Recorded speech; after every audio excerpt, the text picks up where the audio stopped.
बिस्मिल्लाहिर्रहमानिर्रहीम। अस्सलाम वालेकुम viewers, welcome to my channel kitchen with Dana Pani. कैसे हैं आप सब?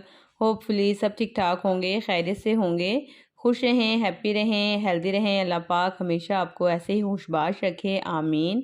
आज मैं आपके लेकर आई हूँ चिकन शाशलिक की बहुत ज़बरदस्त रेसिपी है। ये है जिंगर शाशलिक। इससे पहले मैंने आपको जिंगर शारमा, जिंगर बर्गर की रेसिपी तो दी है, लेकिन ये बिल्कुल नई और डिफरेंट रेसिपी है चिकन शाशलिक की, जिसको हम जिंगर स्टाइल में बनाएंगे। तो शुरू करते हैं रेसिपी। बिस्मिल्लाहिर्रहमानिर्रहीम। यहाँ देखिए मैंने 300 ग्राम चिकन लिया है, जिसे मैंने अच्छे से धो के उसका पानी खुश्क कर लिया है और उसकी छोटे छोटे जो क्यूब्स हैं वो कट कर लिए हैं। ठीक है, अब हम इसमें थोड़े से मसाले डालेंगे। हाफ़ टी स्पून मैंने लिया है नमक, हाफ़ टी स्पून ही मैंने इसमें डाल दी है काली मिर्चों का पाउडर, क्वार्टर टी स्पून सफ़ेद मिर्च मैंने इसमें ली है, साथ ही हाफ़ टी स्पून मैंने इसमें लिया है पेपरिका पाउडर, और मैंने इसमें लिया है 1 टेबलस्पून भर के सोया सॉस। और मैं इसे बारबेक्यू फ्लेवर देना चाह रही हूँ, तो मैंने डाला है इसमें 2 टेबलस्पून बारबेक्यू सॉस का।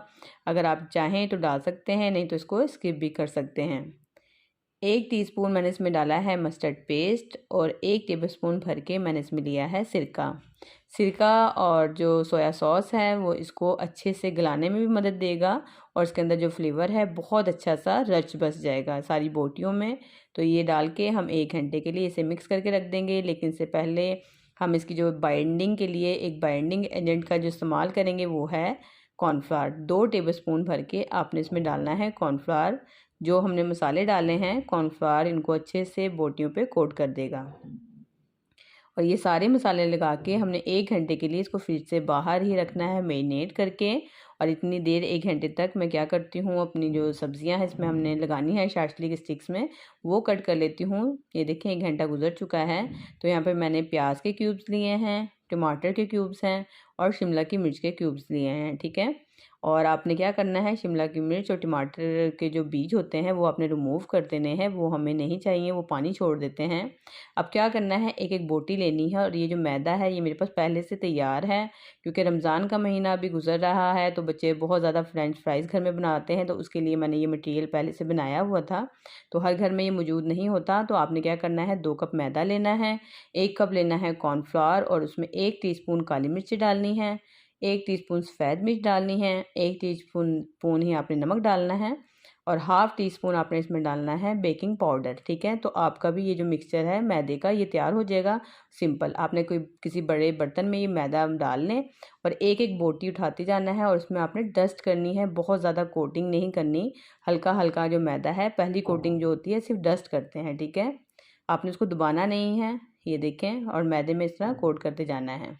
सारी बोटियां मैंने अच्छे से कोट कर ली हैं। ये जो थोड़ा सा मसाला आपको बचा हुआ नज़र आ रहा है बोल में, तो ये हम ज़ाया नहीं करेंगे। जो मैंने सब्जियां कट करके रखी हैं वो मैं इसमें मिक्स कर देती हूँ, ताकि इसमें जो सब्जियां हैं इसमें भी हल्का सा फ्लेवर भी आ जाएगा, हल्की हल्की जो कोटिंग है वो हो जाएगी मसाले की। ये देखें सारा मसाला भी ज़ाया नहीं हुआ। और अब यहाँ जो मैंने बोटियों पे कोटिंग की थी, मैंने एक छन्नी की मदद से सारा जो एक्सेस उसमें मैदा था वो मैंने झाड़ लिया है। और चिल्ड वाटर आपने लेना है और इस छन्नी को उसमें डिप कर दें। तो ये बहुत आसान तरीका है, छन्नी के साथ आपको हाथ नहीं गंदे करने पड़ेंगे, या एक एक बोटी उठा के आपको मेहनत नहीं करनी पड़ेगी इस तरीके से। अब हम इसकी दूसरी कोटिंग करेंगे मैदे में। ये देखें, आपने मैदे में बोटियों को डालते जाना है, और अब आपने दबा दबा के इसके अंदर, ये देखें ऐसे, पहली जो लेयर हमने लगाई थी बिल्कुल हल्का सा हमने कोट किया था, लेकिन जो दूसरी है वो हमने दबा दबा के करनी है कोटिंग। और आपने इसको जैसे ही झटकेंगे तो इस पर बिल्कुल वही जिंगर वाला इफेक्ट आ जाएगा बोटियों के ऊपर जो हमें चाहिए। इसी तरीके से ये सारी बोटियों को आप कोट कर लें, और अच्छे से हाथों से दबा दबा के कोट करें, और झटक के सारी बोटियाँ इस तरीके से निकाल लें। ठीक है, अब हमने यहाँ पे ले ली है ये वुडन स्टिक्स, जिस पे हमने शास्त्रीय स्टिक्स कहते हैं, जिसे हम एक बोटी आप उसमें परो लें, साथ ही टमाटर का पीस लगा लें, फिर आप उसके अंदर एक और बोटी का पीस रखें, साथ ही हम इसमें शिमला की मिर्च का, ऐसे 1 बाय 1 आपने बोटियां और जो हमने वेजिटेबल कट करके रखी है वो लगाते जाएंगे। ये देखें प्याज का पीस इस तरीके से, और ऐसे ये, और एक मर्तबा और मैं इसको मैदे में कोट करूँगी, क्योंकि जो सब्जियां हैं उस पर हल्की सी मसाले की तो लेयर आ चुकी है, लेकिन मैं चाह रही हूँ कि इस पर भी हल्का सा मैदे की कोटिंग हो, तो वो भी जो सब्जियों का जो फ्लेवर होगा वो भी बड़ा टेस्टफुल आएगा। ठीक है, यहाँ देखें ये सारी स्टिक्स हैं मैंने इस तरीके से प्रो के रख ली हैं। बेकरी से अगर हमें ये ख़रीदें तो एक स्टिक हमें अच्छी खासी अमाउंट उसके लिए खर्च करनी पड़ती है, तब हमें लेते हैं। लेकिन घर में साफ़ सुथरी बनी हुई 300 ग्राम चिकन में देखें कितनी सारी स्टिक्स जो हैं बन के तैयार हो गई हैं। रमज़ान में आप इफ्तार पार्टी में बना सकते हैं, ईद के मौके पे टी टाइम पार्टी में आप बना लें, या आप लंच बॉक्स के लिए बना लें, हस्बैंड के लिए आप बना के दे सकते हैं। बहुत ज़बरदस्त रेसिपी है। और जो आपने कोटिंग की थी उस यानी कि फ्राई करने से पहले, उस दौरान आप इसको फ्रीज़ भी करके रख सकते हैं।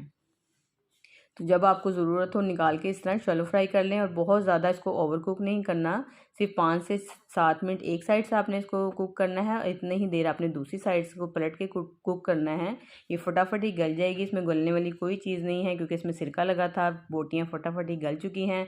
अगर आप इसे ओवर कुक कर देंगे तो जो बोटियाँ हैं उनका टेक्सचर बहुत ड्राई हो जाएगा। हमें हल्की सी जूसी होनी चाहिए, तभी ये मज़ेदार लगेगी और बहुत क्रिस्पी और ज़बरदस्त बन के तैयार हुई हैं। ये देखें सारी चाशनी स्टिक्स तैयार हैं। मैंने इसको तोड़ के इसलिए नहीं दिखाया कि मेरा भी रोज़ा है अभी, अब हम इसको इफ्तार पार्टी में एंजॉय करेंगे।